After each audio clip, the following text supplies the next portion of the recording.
యేసు నామంలో మీకు శుభములు సమృద్ధిగా కలుగునుగాక. మధురం నీ వాక్యం అనే కార్యక్రమానికి స్వాగతం. ఈరోజు మనం తపస్కాలము నూతన నిబంధన కాలం అనే అంశాన్ని గురించి ధ్యానించుకుందామండి.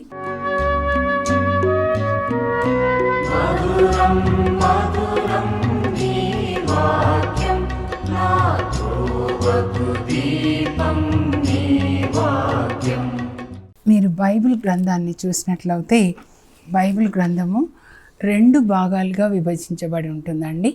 పాత నిబంధన, క్రొత్త నిబంధన. మీకు ఎప్పుడైనా డౌట్ వచ్చిందా?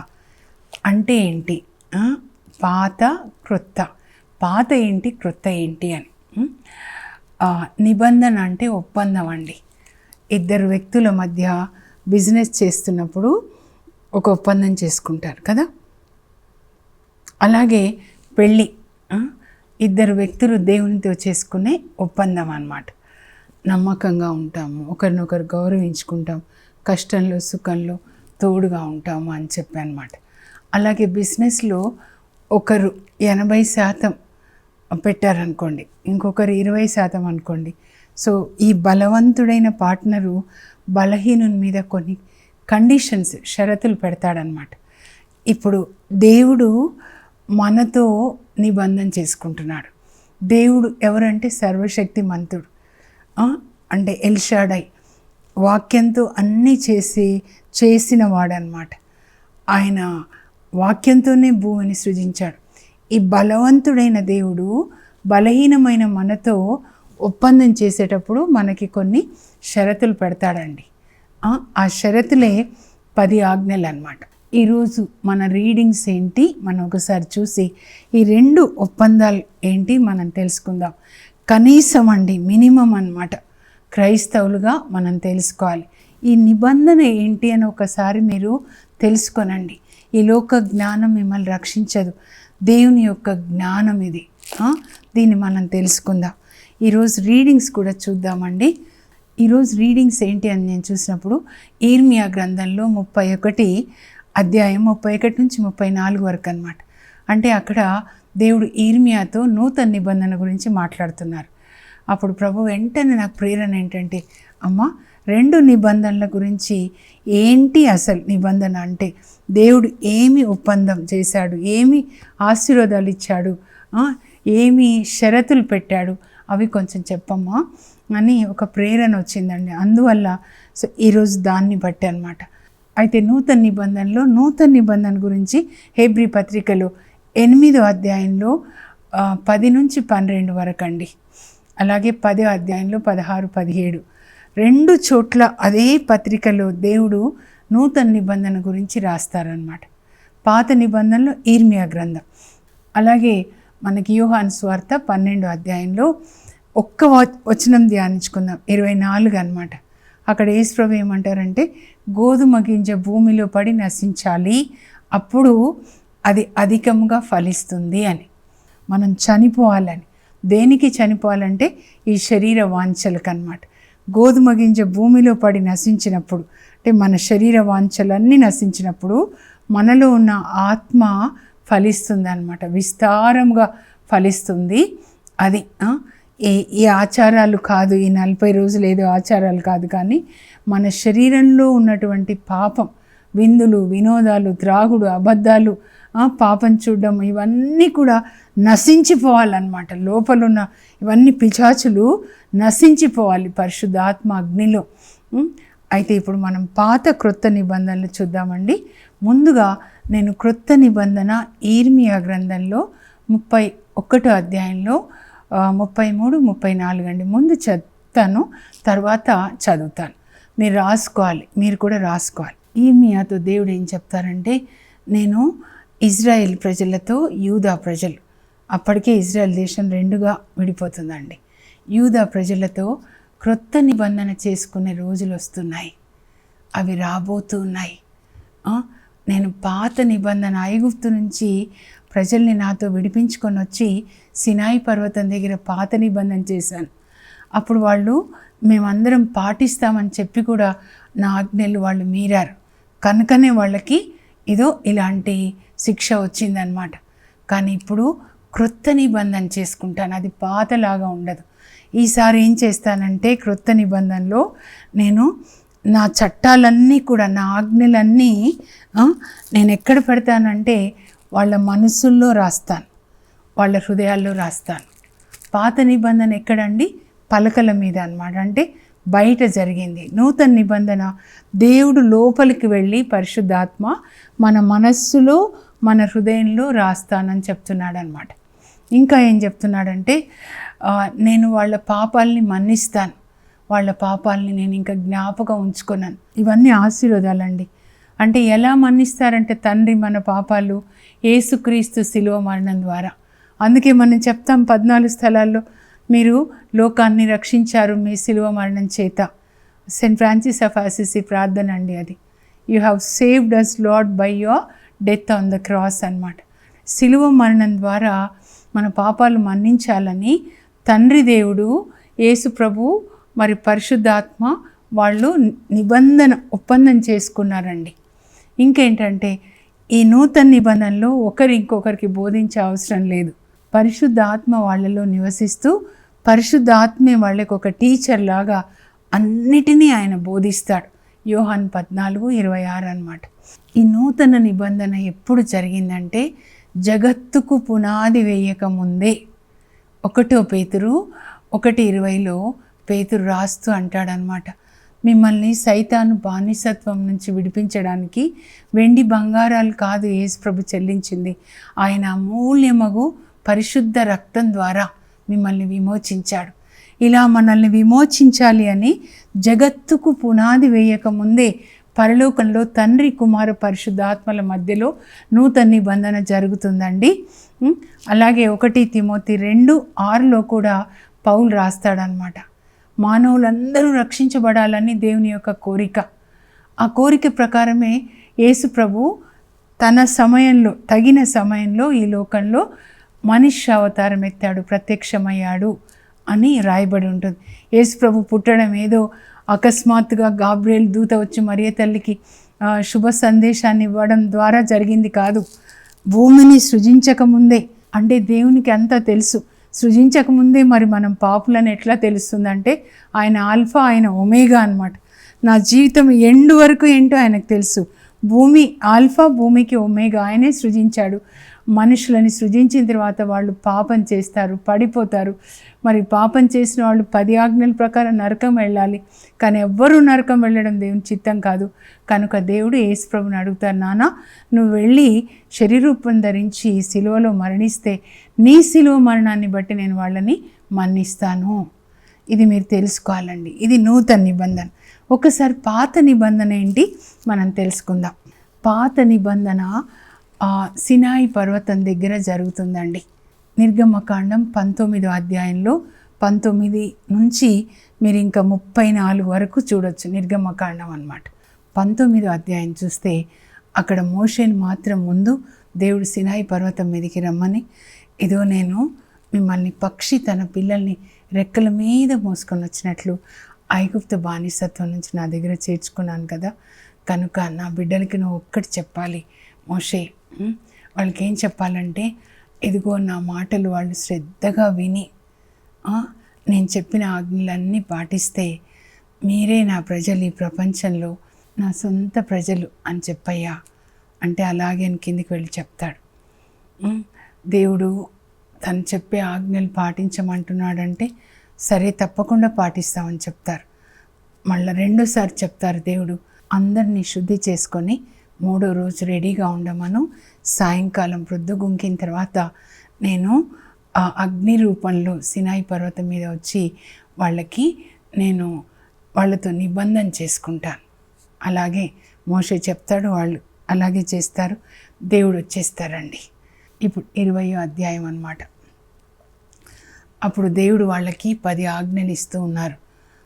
పాత నిబంధనలో దేవుడు దిగి వచ్చి పరలోకం నుంచి స్వయంగా మాట్లాడింది ఇక్కడ మాత్రమే. తర్వాత ప్రవక్తల ద్వారా, మోషే ద్వారా ఆయన మాట్లాడతారనమాట. 10 ఆజ్ఞలు ఇస్తారండి. అందుకే మరలా చదువుకోవాలి. మనం మొదట దేవుని బిడ్డలు ఎప్పుడవుతామంటే ఈ ఆజ్ఞలు పాటించినప్పుడు. మీకు నేను తప్ప మరొక దేవుడు లేడు మీరు ఇంకా దేన్ని ఆరాధించకూడదు. ఆరాధన అంటే మన హృదయ కోరిక అన్నమాట. ఆ తర్వాత యావే నామం వ్యర్థంగా పలకొద్దు, విశ్రాంతి దినాన్ని పాటించండి, తల్లిదండ్రులను గౌరవించండి, హత్య చేయొద్దు, వ్యభిచరించొద్దు, అబద్ధాలు చెప్పొద్దు, పరుల భార్య ఆశించొద్దు, ఆస్తి ఆశించొద్దు అని దేవుడు మాట్లాడుతుంటే క్రింద ఇజ్రాయేల్ ప్రజలు విని మోషేతో అంటారు, అమ్మో దేవుడు మెరుపులు ఉరుముల మధ్యలో మాట్లాడుతుంటాడనమాట. 6 లక్షల మంది మగవాళ్ళు ఇంకా స్త్రీలు పిల్లలు కలిసి దాదాపు 20 లక్షల మంది అనమాట. వాళ్ళు వణుకుతారనమాట. అంతట్లా ఆయన స్వరం అంత మ్యాజెస్టిక్గా ఉంటుంది, ఉరుములు మెరుపులు.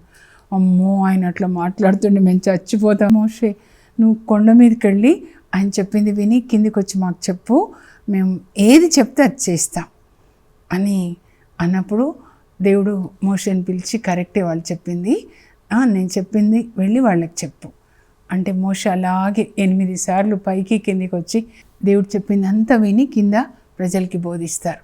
తర్వాత 24వ అధ్యాయం నిర్గమకాండం చూస్తే వాళ్ళు మేము దేవుడు చెప్పిందంతా మేము చేస్తామన్నప్పుడు మోషే ఒక కోడె అట్లా చంపేసి రక్తము బలిపీఠం మీద అంటే దేవుని సన్నిధి అనమాట ప్రజల మీద చల్లి ఇదే నిబంధన రక్తం అని అంటాడనమాట. అంటే మేము దేవుడు చెప్పింది చేస్తామంటారు. తర్వాత 70 మంది పెద్దల్ని అహరోన్ని పైకి తీసుకొని వస్తే కొండ మీద దేవుడితో కలిసి వాళ్ళు భోజనం చేస్తారు. దీన్ని నిబంధన విందు అంటారనమాట. ఇది పాత నిబంధన అండి. మరి ఏంటి ఈ నిబంధన, ఈ షరతులు పాటిస్తే మనకేంటి లాభం? ఏంటంటే లాభం అంటే ద్వితీయోపదేశకాండ 28లో 1 నుంచి 14 వరకు మీరు ఈ ఆజ్ఞలన్నీ పాటిస్తే, నా మాట విధేయిస్తే నేను మీ పొలాన్ని దీవిస్తా, మీరు విత్తనాలు వేస్తే 100 రెట్ల పంట వస్తుంది, మీ ఆహారాన్ని దీవిస్తాను, చక్కగా భుజిస్తారు. ఇప్పుడైతే మనకి ఇంత డబ్బున్నా ఇది తినకూడదు అది తినకూడదు కదండి. ఆ తర్వాత మీరు ఎక్కడ అడుగు పెడితే నేను ఆశీర్వదిస్తాను, మీరు ఎక్కడ బిజినెస్ స్టార్ట్ చేస్తారా, పంట ఇస్తారా, అంతా కూడా wherever you put your hand I will bless అని చెప్తారు. ఆ తర్వాత దుష్టుడు ఒకవైపు నుంచి వస్తే 7 వైపుల నుంచి పారద్రోలుతాను. మీరు ఎప్పుడు ఒకరికి ఇచ్చేవాళ్ళుగా ఉంటారు, విస్తారమైన ధనాన్ని కలిగి ఉంటారనమాట. ఇచ్చేవాళ్ళుగా కానీ పుచ్చుకునే వాళ్ళుగా ఉండరు, అప్పిస్తారు కానీ తీసుకోరు, ఎక్కడ ఉన్నా తలగా ఉంటారు. యోసేఫ్ చూడండి ఐగుప్తులో తలగా ఉన్నాడు, అక్కడ గవర్నర్గా ఉన్నాడు. ఇంకా అబ్రహాం మీరు చదివితే అబ్రహాం ఆదికాండం 13లో ఆయన వెండి బంగారంలతో తులతూగుతున్నాడు. మీరు ఇంకా రాజుల చరిత్ర చదివితే సొలొమోన్ రాజుకి ప్రతి సంవత్సరం 66 బారుల బంగారం అంట. బారులు అంటే ఎంతో నాకు తెలీదు, అన్ని పాత్రలు బంగారంతోనే, వెండి రాళ్ల కుప్పల్లాగా పోసేవాళ్ళంట. పాత నిబంధనల ఆశీర్వాదాలు అన్నీ ఏంటంటే భూ సంబంధమైనవి అన్నమాట. అందుకే ప్రభు నేను ఇది పొద్దున చదువుతుంటే ఎలా చెప్పాలి అంటే ఇదిగో ఇలా చెప్పమ్మా అని చెప్పారు. ఇది పాత నిబంధన ఈ బంగారం లాంటి పేపర్, అంటే బంగారం అన్నమాట, ఐశ్వర్యాన్ని ఇస్తాడు. పాత నిబంధనల ఆశీర్వాదాలన్నీ క్రింద అన్నమాట. పరలోకం ఇస్తానని ఎప్పుడు వాగ్దానం చేయలేదు. కానీ అబ్రహాం మనస్సు నీకు ఇంత బంగారం ఇస్తాను, నీ పిల్లలు రాజులు అవుతారు, సొలొమోన్ రాజు, దావీదు రాజు. కానీ అబ్రహాం మనస్సు ఈ బంగారం మీద కింద లేదంటండి, పరలోకం మీద ఉందంట. హెబ్రీ పత్రిక 11లో రాయబడి ఉంటుందన్నమాట. ఇంత ఇస్తానని చెప్పినా కూడా ఆయన మనస్సు మాత్రము రాబోయే పరలోకం మీదనే ఉందంట. అయితే మరి ఇంకా నూతన నిబంధన ఏంటి? నూతన నిబంధన ఇదో పరలోక సంబంధమైన ఆశీర్వాదాలు అన్నమాట. ఇవన్నీ బండిల్స్, ఈ ఆశీర్వాదాలు అన్నమాట. గిఫ్ట్ అంటారు కదా, ఇన్ని ఆశీర్వాదాలు 8500 ఆశీర్వాదాలు ఉన్నాయి ఇందులో. మనకి ఎవరు గిఫ్ట్ ఇస్తే ఆ గిఫ్ట్ ఏముంది, నాన్న ఒక గొలుసు ఇచ్చాడా, కానీ పరలోక నాన్న ఇచ్చేవి ఇంకెంత గొప్పగా ఉంటాయండి, పరలోక సంబంధమైనవి అన్నమాట. ఏంటి ఇది అంటే ముందు యేసు ప్రభు ఈ లోకానికి రావడం, మనిషిగా పుట్టడం, మనతో ఉండడం, ఇమ్మానుయేలు దేవుడు మన పాపాలన్నీ తన మీద వేసుకొని సిలువలో మరణించడం. ఇంకే పాపం లేదు మనకి, మన పాపాలన్నీ ఆయన తీసేసుకున్నాడు. కనుకనే మీరు ఇప్పుడు ఏం చెప్పుకోవాలంటే ఆ సిలువ మార్గం ధ్యానిస్తున్నప్పుడు, ఆయన సిలువలో వేలాడినప్పుడు మీరేం ప్రార్థన చేసుకోవాలంటే, యేసయ్య మీరు నా పాపమంతా మీరు తీసుకొని మీ యొక్క నీతి నాకు ఇవ్వు ప్రభా, అది తీసుకోవాలి. ఇప్పుడు ఆశీర్వాదం అక్కడ ఉంది. మీ నాన్న మీకు ఇల్లు ఇచ్చాడు, గొలుసులు ఇచ్చాడు, ఆ గొలుసులు ఇచ్చినప్పుడు మీరు తీసుకోవాలి కదా, ఆ ఇల్లు మీరు తీసుకోవాలి కదా. ఇల్లు ఇచ్చాడు, పొలాలు ఇచ్చాడు, ఏవి తీసుకోకుండా భిక్షగాళ్ళలాగా ఉంటే ఎలాగా? మీరు రాకుమారులాగా ఉండాలన్నమాట. మీరు దేవుని యొక్క నీతిని ధరించుకుంటారు. యేసు రక్తము మనల్ని ప్రతి పాప నుంచి కడిగేస్తుంది. మీరు అలా ప్రార్థించుకోవాలి. అమ్మా అమ్మా అని నాకు ఈ నొప్పులు ఆ నొప్పులు అంటున్నారు అనమాట. అప్పుడు నేను ఆ బ్రదర్తో చెప్పాను, ఒక బ్రదర్ అన్నప్పుడు మీరు అలా అనొద్దు, ఆయన పొందిన దెబ్బల ద్వారా మనకు స్వస్థత. శిలువ మీద యేసు ప్రభు మన రోగమంతా తన మీద వేసుకున్నాడు. యెషయా 53:5 ఉంటుంది, మత్తయి 8:17 కూడా. ప్రభా నా రోగం నువ్వు తీసుకొని నీ ఆరోగ్యం నాకు ఇవ్వు ప్రభా. ఎక్స్చేంజ్ జరగాలన్నమాట. సమార్య స్త్రీతో యేసు ప్రభు అంటారు, అమ్మ నువ్వు నీళ్ళు ఇస్తే నేను నీళ్ళు ఇస్తాను. సమార్య స్త్రీ ఇచ్చేది ఏంటి? పాపం అన్నమాట. ఈయన ఇచ్చే ఏంటి? నీళ్ళు, పరిశుద్ధ ఆత్మనిస్తా అని చెప్తున్నారు యేసు ప్రభు అన్నమాట. ఎక్స్చేంజ్. నా శాపం నువ్వు తీసుకొని అబ్రహాం దీవెనలు నాకు ఇవ్వు ప్రభా. అబ్రహాం, ఇస్సాకు, యాకోబులు ఎలా దీవెనలు పొందారండి? 1000 తరాలు నేను డాల్లాగా కాపాడుతాను. ఆదికాండం 13లో ఇప్పుడు అబ్రహాము వెండి బంగారంలతో తులదూగుతున్నాడు. ఆదికాండం 24లో అబ్రహాంని దేవుడు అన్ని విషయాల్లో బ్లెస్ చేశాడు. Spiritual blessings and earthly blessings అన్నమాట. అలాంటి దీవెనలు దేవుడు మనకి ఇస్తారనమాట.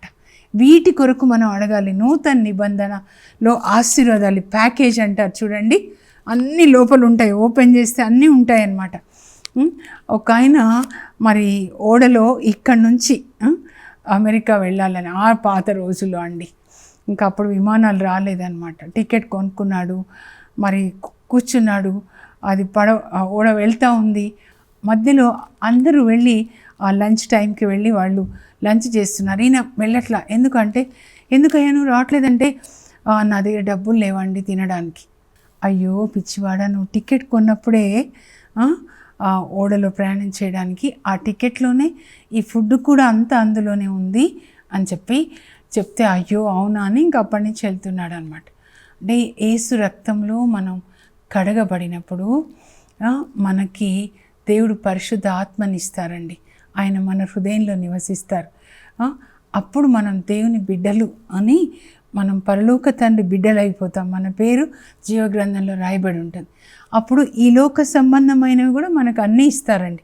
మీరు మొదట దేవుని రాజ్యం వెతకండి, అప్పుడు అవన్నీ మీకు ఇవ్వబడతాయి. మత్తయి 6:33. అలాగే దేవుని రాజ్యం అంటే ఏంటి మరి? నేను ఇలాగే అడిగేదాన్ని దేవుణ్ణి అనమాట బైబిల్ చదువుతుంటే. రోమ 14:17 ఏమని ఉంటుందంటే, దేవుని రాజ్యం అంటే తినుట త్రాగుట కాదు, కానీ పరిశుద్ధ ఆత్మ మీలో ఉంటూ ఆయన మిమ్మల్ని నీతి మార్గంలో నడిపిస్తాడు వాక్యం ప్రకారం. అప్పుడు మీకు శాంతి, సంతోషం. వాక్యం ప్రకారం లేకుండా సొంతగా ఈ మనసు చెప్పినట్లు నడిచే వాళ్ళని, సొంత నిర్ణయాలు తీసుకునే వాళ్ళని దుష్టులు అంటారు. దేవుని ఆజ్ఞలు పాటించారు. వాళ్ళకి శాంతి ఉండదంటండి. దుష్టులకి శాంతి ఉండదు. వాళ్ళు పడుకున్నప్పుడు నిద్ర రాదు. యెషయా గ్రంథంలో మరి 57:21 చెప్తారనమాట. కనుక నూతన నిబంధన అంటే పాత నిబంధన ఏమైపోయింది?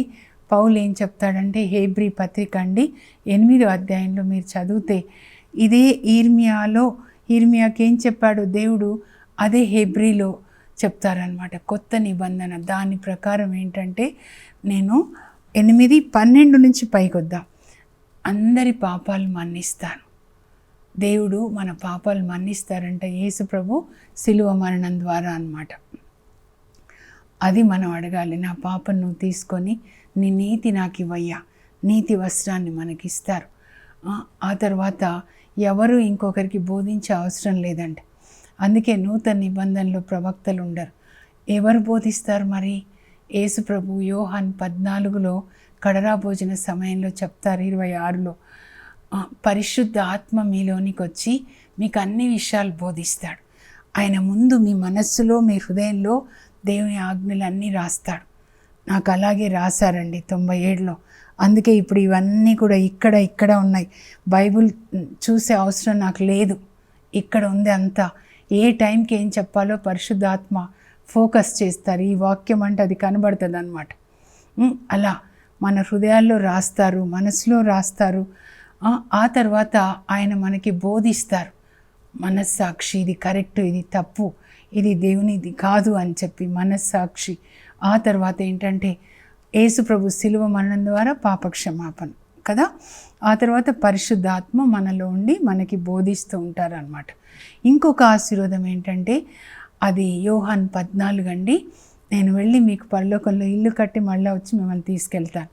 పాత నిబంధనలో ఎక్కడ పరిశుద్ధాత్మ ఉండడం కానీ పరలోక కానీ లేదా పాప క్షమాపణ లేదండి. 10 ఆజ్ఞలు బోధిస్తారా, మీరు పాటించండి, పాటించలేదా రాళ్లతో కొట్టి చంపండి. అది బాహ్యపరమైంది కూడా అన్నమాట. కానీ నూతన నిబంధనలో పాప క్షమాపణ అన్నమాట. నేను ఒకసారి చదువుతానండి. సో ఇవి మీకు అర్థం కావాలని నేను మరి ఆశపడుతూ ఉన్నాను.